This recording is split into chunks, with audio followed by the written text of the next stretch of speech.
I've really been wanting to talk about this Howard Blum article since the moment it came out at the beginning of the week, but I saved it for you guys today. And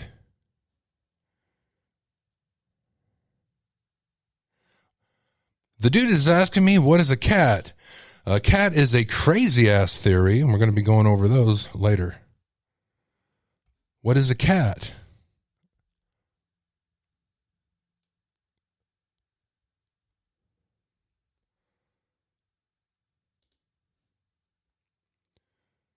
All right, so this is the first thing I saw. And I saw this on X, and I'm showing it to you kind of stupidly. There, that's a lot better. All right, my stupid logo's in the way. There, that's better. This is from the Howard Blum article, and this is the first thing I saw. And there's other things regarding this article that we're going to talk about tonight. A hell of a lot worse than this, and we do have confirmation from Steve. Steve has talked about this now. Steve has been told that the two survivors allegedly had not only been awake while the killings had taken place, but they had heard everything. This came out right after we went over that article about Dylan Mortson last week. Isn't that timely? Not only had the two survivors allegedly had not only been awake while the killings had taken place, but they heard everything. More astonishingly, his grand jury sources alleged that the two girls had been texting one another as the murders methodically went from one room to the next. The two survivors had been texting one another. The possibility that two people had a sense of the horror while it occurred and had not acted, calling neither friends nor 911 left Steve floored and no less confounded that they had if his sources were as knowledgeable as he believed. Then let hour after hour tick away before they finally decided to summon friends. It added an entirely new band of mystery to a crime that was already bound by unanswered questions. What do you guys think about this? Karen says, I struggled to believe any of this Blum stuff. And Susan's like, I forgot this was happening. The dude says the radio station is fantastic, and you do you. We all just missed. Yeah. All right.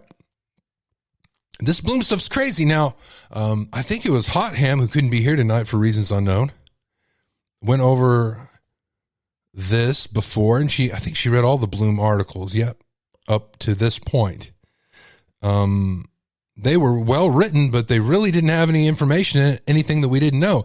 It took everything that we already knew. And if you followed Midnight Radio, since I talked about this the morning after the murder, if you'd been following, or the night after the murder, I'm sorry.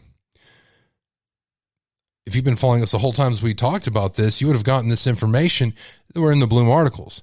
But it changed with this last article, and it's not just this. I'm going to go over it right now. I'm going to pull up his article. And we're going to look at some of the things, and then we're going to go over what Steve says about what Blum wrote. And again, none of this has been brought up until now. I almost don't even want to be in this. There we go. That's better. You guys can almost read it on your screen. And this talks about Steve's plight, investigating all of this.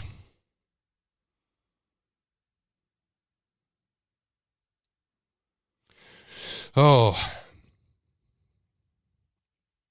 Again, I'm gonna start right here. It talks about a lot of different things. I will give you a link to this article. You want this article? I will give you a link, guys. Right now.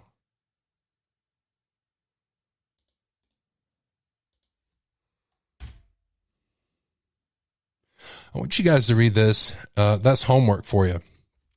But not all of Steve's investigative efforts have been in vain. He had assembled what the hell is that word?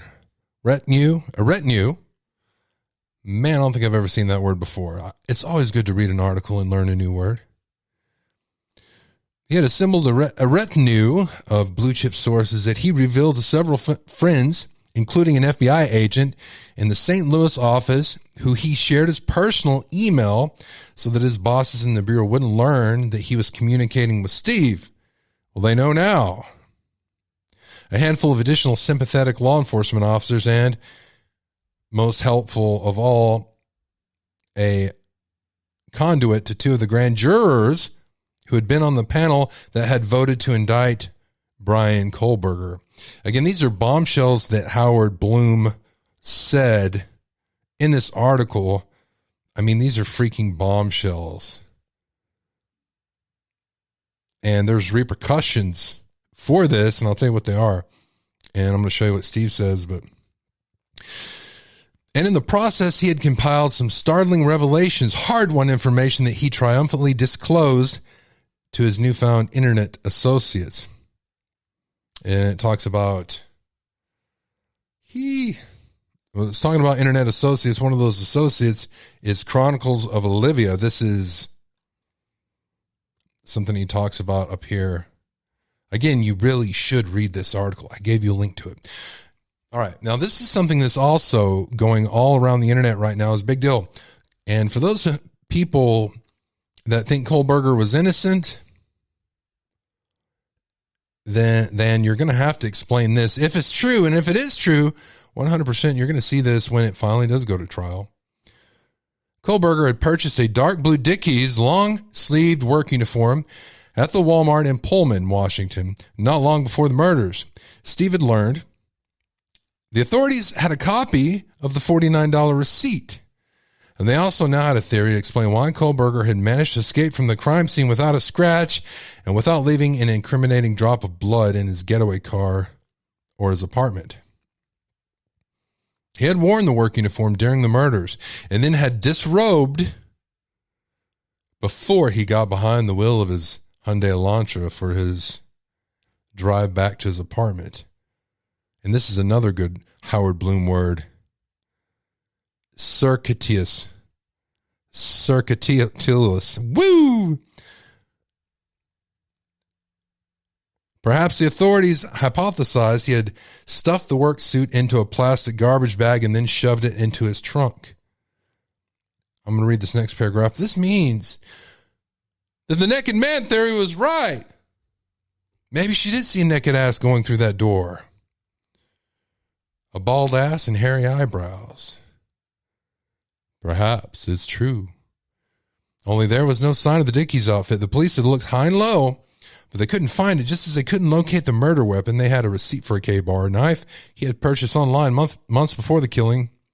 But this too had seemingly vanished. Again, he just happened, whoopie-doopie-doo, he happened to buy a K-bar. He happened to have Dickies. There, man, you got Brian wrong, man. He didn't really do this. He's being framed, man. That's the problem.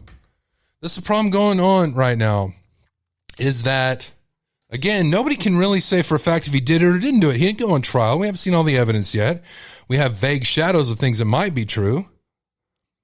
All right, we're not going to know. Nobody can say for sure, but to fight about it, this mob mentality of people that are going on either side of this, like Team Kohberger and Hank Kohberger, what the hell is going on? What dog do you guys really have in the fight to be 100% sure at this time you don't have all the information? That being said, we go to trial and this information comes out. Yes, I've seen this. I've seen a copy. It's not a copy. I've seen the Dickie suit that he would have worn, long sleeved. I mean, you can button it up tight, or you could probably, if you're going to murder somebody, you could have taped it around your wrist, aka look for tape, extra tape that might have arm hairs on it. Tape it on your wrist. You could tape it around your ankles. That way, nothing escaped. He just happened to buy that. He just happened to buy the K-bar. Just happened to have it. He's innocent, though. Well, the problem is, and it's the same thing that we're going to go over later with the Turtle Boy story, is, and I talked with a lecturer about this today, and I want to talk to Susan about this when she calls in later and we start talking about Turtle Boy. But regardless of the real factual evidence that we do have, that we do know, people don't believe it's true. Oh, it was planted. Oh, it doesn't exist. So it doesn't matter what happens. If he gets convicted based on the evidence that they have that you don't believe is real, man, people are living in la land. You have to believe some kind of evidence is real, do you not? And then all these wild-ass speculations, wild-ass theories, crazy-ass theories are like cotton candy, the smell of cotton candy in the air. You know, there's no fact to it. I remember one time I was at my job, and this was in a manufacturing facility, and I was in the break room, and I saw this guy come in, and he was stocking up the vending machine with chocolate-covered Boston pie, cream-filled honey buns. And he stocked it up, and he left, but as he was stocking it up, it smelled exactly like chocolate cake. Well, one of our engineers walked by. I'm like, hey, man, I just went by the break room, and in that break room, man, they brought us a big old chocolate cake to celebrate Employee Appreciation Day. And he's like, really? I go, yeah, go in and get you a piece before it's gone. He goes, I'm going right now. He walked in there, and he walks in there, and it smells like cake. And he's looking around, and there's no cake. He's looking in the trash to see if people threw away pieces of cake. And he's asking people, he's like, hey, was there any cake? I'm like, no, man, there wasn't any cake. He's like, but I smell cake. He comes back out there. He's like, you son of a bitch.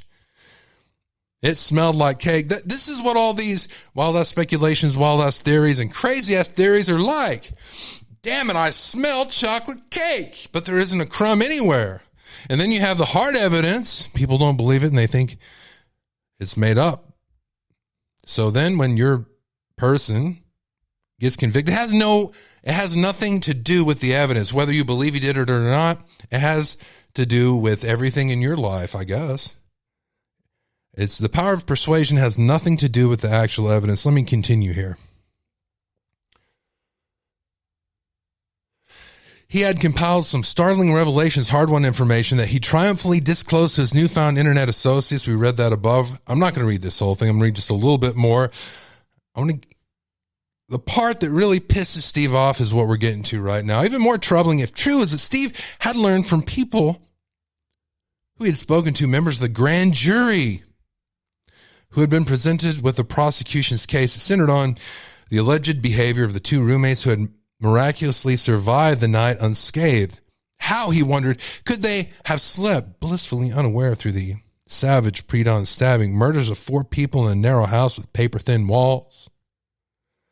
Later, a police affidavit revealed that one of the survivors, Dylan Mortson, had in fact heard noises and had left her room only to spot a masked, darkly clad intruder making his way through the residence before she retreated to her room, and did not summon help for another 8 hours for reasons that have never been revealed yet. Steve,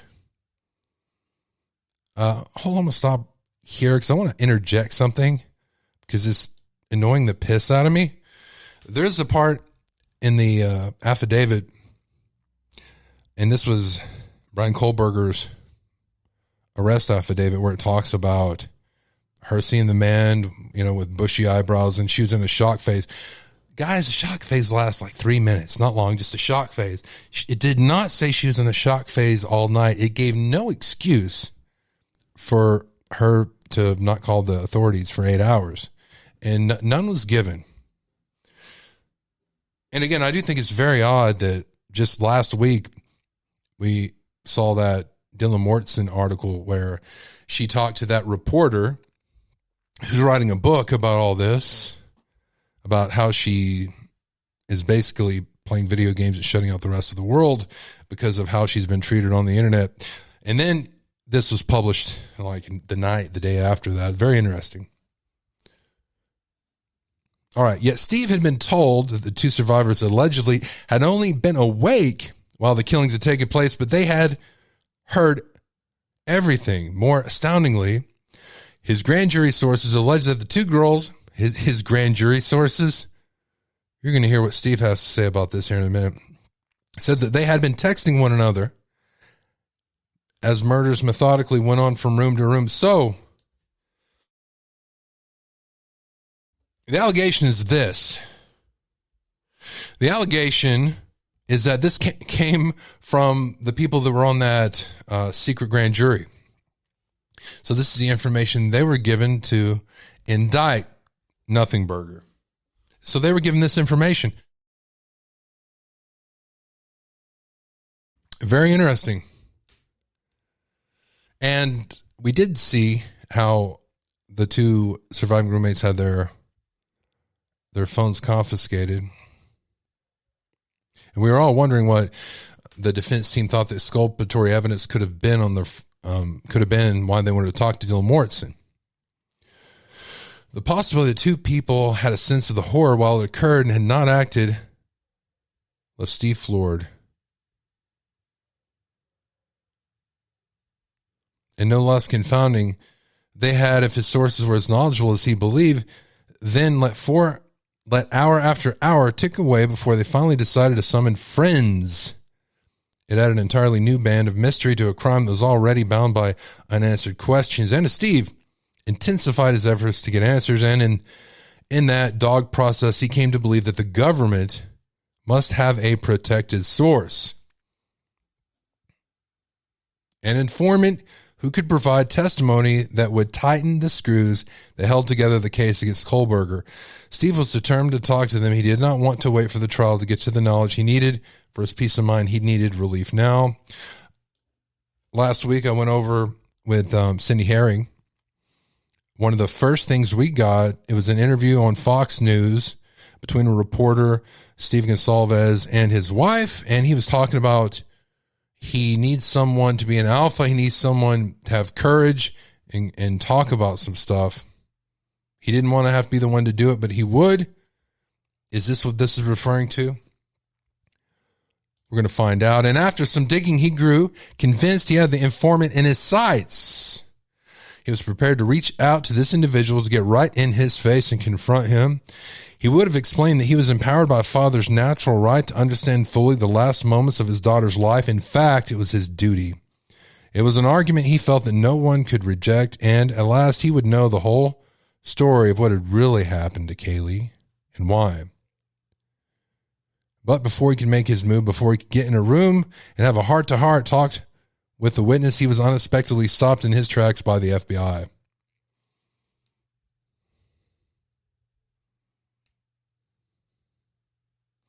This is the last paragraph I'm going to read here. The Bureau had sent an official letter to Steve's attorney in Moscow, Shannon Gray, warning that if there was any attempt to contact the individual Steve had been pursuing, there would be legal consequences. The witnesses had originally reached out to the authorities through a tip line that promised to protect the identities of anyone volunteering information, that the Bureau was duty-bound to honor that commitment. And the letter went on to make clear with no intimidating force the fact that Steve was the father of one of the victims gave him no dispensation from legal consequences that accompany tampering with the government witness. The same goes to Turtle Boy, apparently.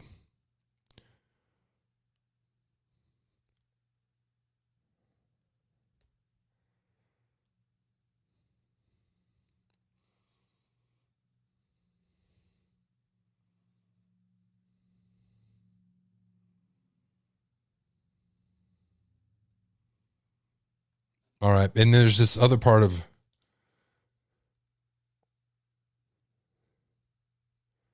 All right.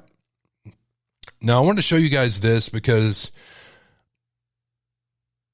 of the things that Steve was saying. All right, hello, Twilight Radio. Norma Jean Doyle. God, it's good to see you again. Hot Ham Radio, where you been? Hot Ham, are you still there? Didn't you read all of this before? I believe you did, and you did it so well. But LOL, but doesn't Steve refute this? We're going to go into that right now on your Midnight Radio. Check this out. Here's what Steve has to say.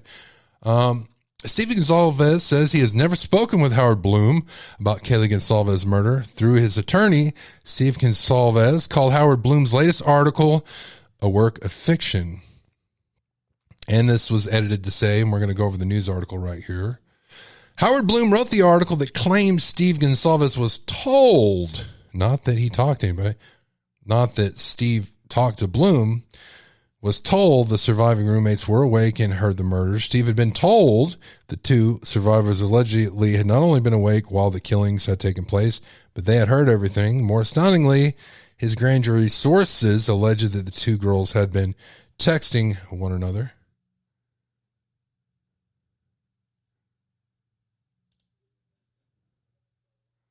And here's a news article about it.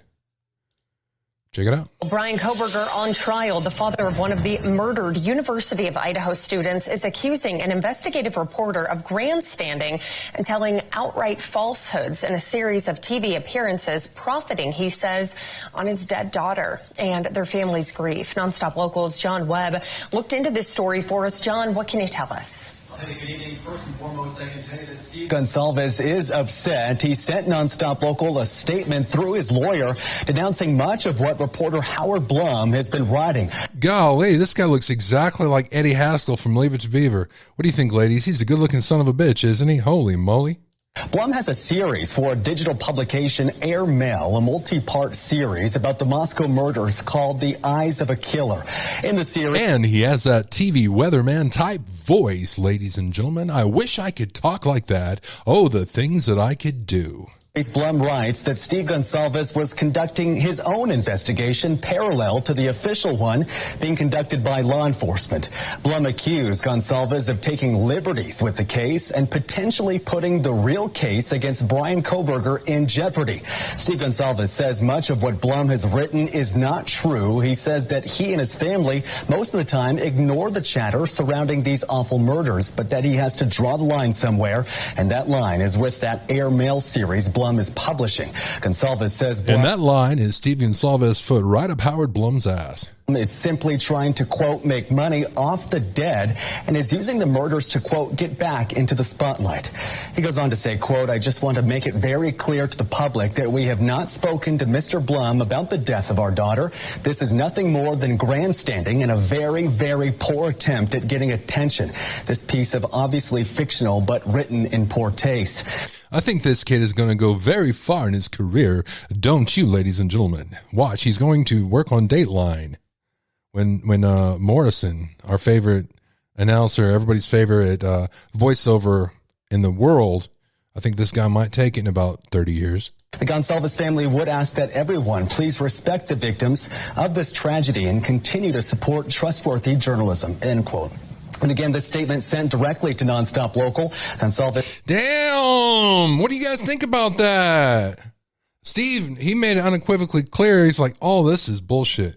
Laura says SG will be upset. Too much is out and could jeopardize the case. It's true. That is a very good point. It doesn't mean that the things that Howard, God, this is such a big deal, guys. All right. So, oh my gosh, hold on. I'm getting verklempt. I'm getting verklempt over here. I need some magic elixir to pull me through.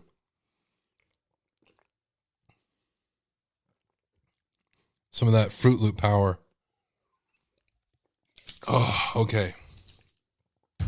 All right.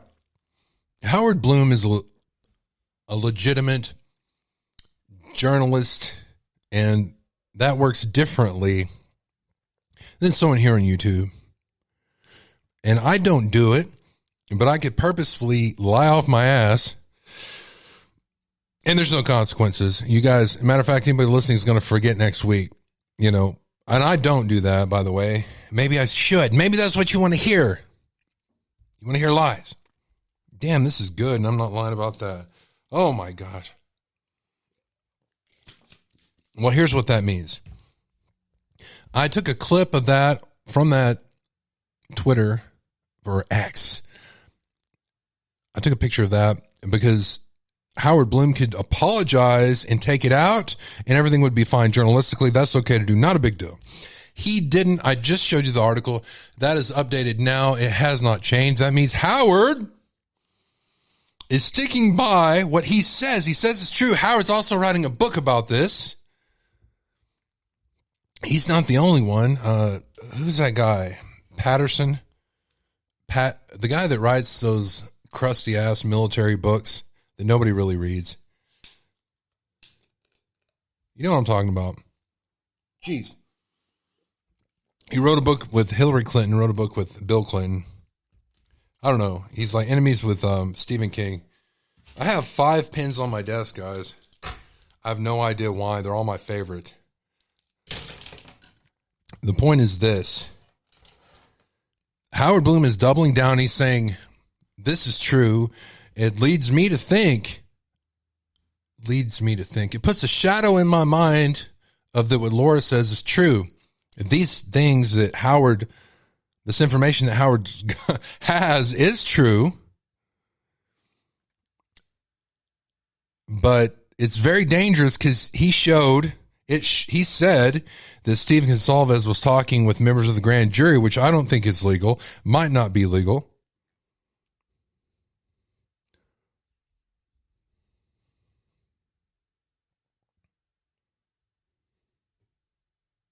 So, I don't know. What do you guys think? Do you guys believe that this Howard Blum article is true? And if you read the whole thing, there's a lot of other things that are very suspect. It really makes you wonder what the hell's going on. This is a big deal, and it makes me really, I'm going to check out the next article. I hadn't been putting a whole lot of faith in what Howard Blum's done so far. He's wrote 2 or 3 articles about this so far, and it's been any information that any of the rest of us have already talked about. He just summed it up, basically. This is different. Where would he have gotten the information? Would he have gotten it from the FBI, an informant from the FBI? He damn sure didn't get it from Stephen, his attorney. Let's say that, although I'm looking from the perspective of what he wrote, although he could have changed the perspective. You know, you have first, second, third person, and fourth person, really, but it could have been his lawyer. It could have been Steve's lawyer that's talking behind the scenes. And there could have been money that exchanged his hands under the table. I'm not sure.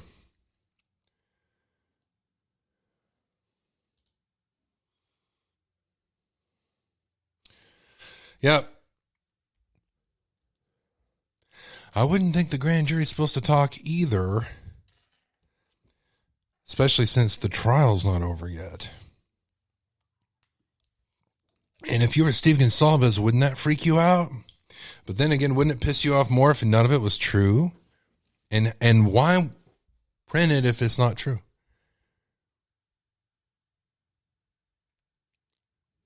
We all know that Steve Goncalves has slipped here. And there with things, do we believe it all? You can go to jail. Again, that is another way out of this too for Steve to say, this is all fiction. And be looking for Howard Blum to respond and say, no, it's not fiction. Howard Blum can refuse to reveal his sources. That's one thing you can do. And it was stalemate for a while. This is very interesting, but I mean, if we get to the point, we'll see how bad it gets, that Howard Blum would have to make a statement and say, no, I did get these from sources of which I will not reveal. One of the things also seemed to tie in with what we went over last Friday about what Steve Goncalves said in his first interview when he was talking to Fox News, and he was doing it right in front of the courthouse there in Moscow, Idaho. And that was saying that I think he was talking about the district attorney being a coward for him to tell what he knows.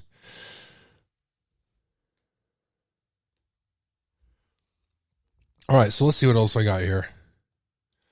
Let's see what else I've got here. This is about Brian Kohlbergers. So this came out this week. Boom.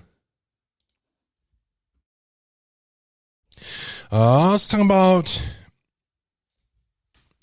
the court having before it stipulated motion to vacate and reset defendant's motions in good cause, appearing now, therefore, is hereby ordered the defendant's motion hearings currently set for September 22nd at 10:30 a.m. and 1 p.m. shall be vacated. It is further ordered the defendant's motion to dismiss the indictment on grounds of biased grand jury inadmissible evidence, lack of sufficient evidence, and prosecutorial misconduct. Prosecutorial misconduct is withholding exculpatory evidence, which would be from Dylan Mortson. Hold on. I'm sorry, not Dylan Mortson. Damn it. Got to get these names straight. Bethany Funk. Bethany Funk is the one they said exculpatory evidence. That's where the naked man theory came from. It came from that article. So they're saying that she had exculpatory evidence. And anyway, they withheld exculpatory evidence, but they're saying the whole thing is going to be reset for October 26th at 9:30 a.m. and shall be a closed hearing. But it's further ordered the defendant's motion to dismiss the indictment on the grounds of error in grand jury instructions, or in the alternative, remand for preliminary hearing shall be reset for same day, October 26th for 1 p.m. and shall be open to the public. So we have a shall not to dismiss the indictment on grounds of error in grand jury instructions, and anyway. So 2 hearings, same day, 1 open, 1 closed, as ordered on 9/24/44/34. So if those of you that didn't know that, you know it now. All right.